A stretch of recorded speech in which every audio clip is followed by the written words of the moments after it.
Good morning, John.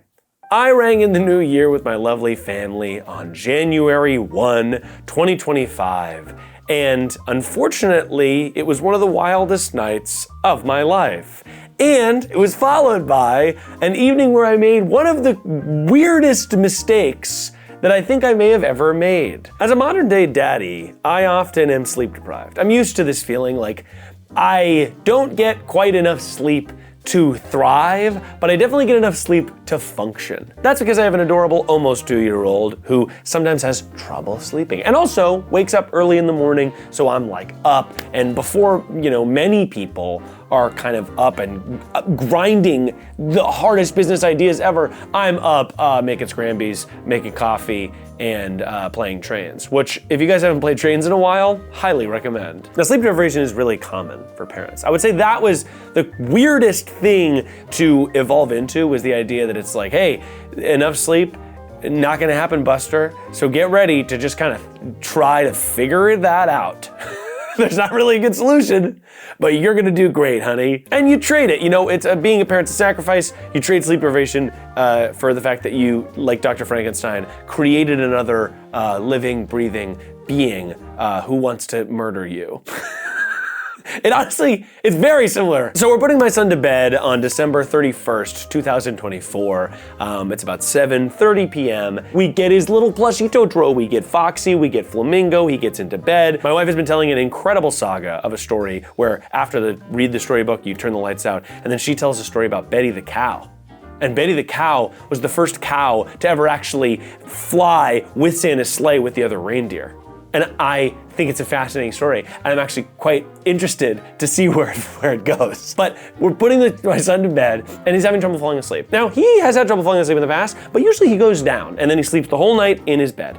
But much like a caged bear, when a child doesn't have enough sleep or they get overtired, they'll lash out at you, baby. They will go for it. They'll go for the jugular. So my lovely little son is struggling. He's having a hard time going to sleep, and it starts to kind of ramp up. I'm in the other room, my wife's putting him to bed, and I'm like, come on, come on, come on, come on. And every time she stands up, she'll walk, and then he'll go, wah, wah, and he'll cry, and he'll be upset, and he'll want her to lay back down. So this goes on for 30 minutes, 45 minutes, an hour and a half. I've been going in intermittently. We turn the light on, we say, hey, sweetheart, you need to go to bed, whatever. He's really, really struggling. Everyone's exhausted, nobody is sleeping. It results in us being like, for whatever reason tonight, he needs to come into bed with us. We don't always sleep in bed with our son, but sometimes he comes in when he's really, really having a hard time. So he comes into bed, he kicks me all night. It's insane, I can't sleep. I'm tossing and turning. It sounds like a war zone outside because it's Los Angeles on New Year's Eve, which if you have never lived in Los Angeles on New Year's Eve,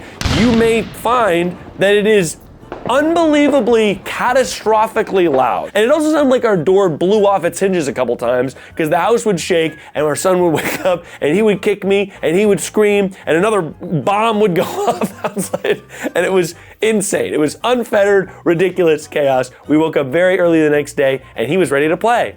So New Year's Eve was crazy. Now, important context is a couple months ago when we put our lovely son to bed, we put him down in bed in his crib, which has, these 4 walls, and then we went to our room and we fell asleep and we woke up in the middle of the night and he was standing next to my wife in the middle of the night and he was going, Mommy! And he was very confused. And we were very confused because we thought, how the fuck did you get out of here? And we looked at the monitor and we realized that for the first time he had climbed out of the crib and unsure of what to do, opened his bedroom door and came into our room and said, Mommy, hi, I'm here, I'm ready to hang out. And we thought, it's the middle of the night, bud, and you just pulled off the heist of the century. So we did what was recommended, which is you take the walls off the crib so he doesn't hurt himself when he's climbing over the walls, and you put a latch on the bedroom door because basically, you don't want to wake up to them having woken up, gone into the kitchen, and then they're building a bomb out of all the dangerous stuff in the kitchen. So my son's brilliant, and he's a master negotiator, and he's been able to figure things out and work his way through problems really wonderfully. I'm so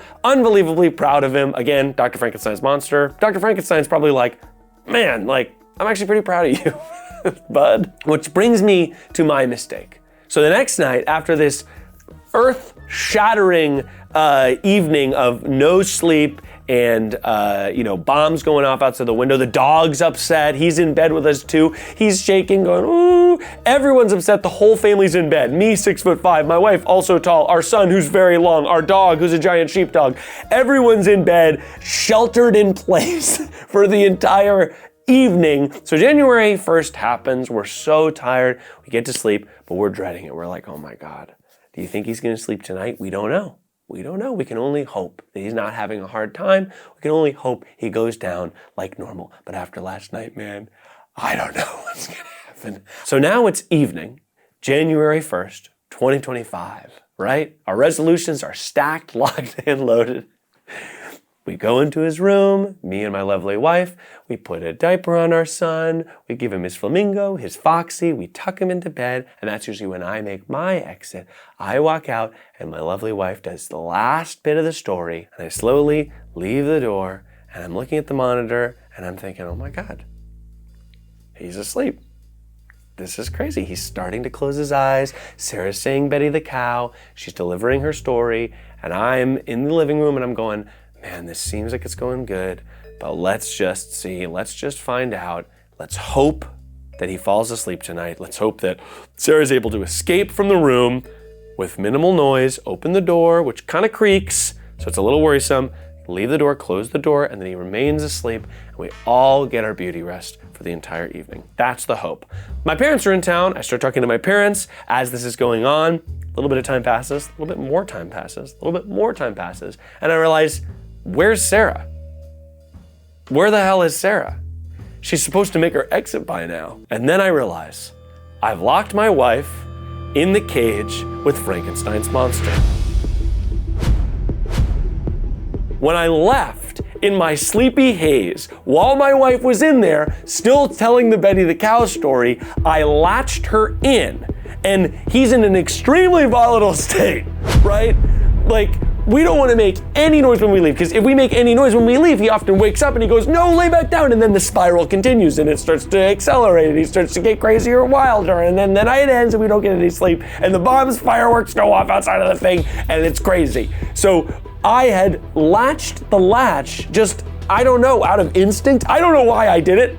I have no explanation for why I did it. I latched the latch, okay? I latched the latch as I left. I went, and then I left her in there. So my wife was in there with the caged animal, trying to make signs, wave to the camera, but she couldn't make any noise because she didn't want to wake up with him. And we obviously were able to capture the footage with the security camera that we have in there to make sure that he's all healthy and stuff. My wife was in there for 3 entire minutes, standing by the door, trying not to make any noise, but also trying desperately to wave to me so that I would let her out of the animal cage with the caged beast. The brilliant caged beast, who I'm so very proud of. So obviously you've gotten some great resolutions, but I think it's important to note that you're gonna make some very stupid mistakes that don't make any sense. Why did I latch the door?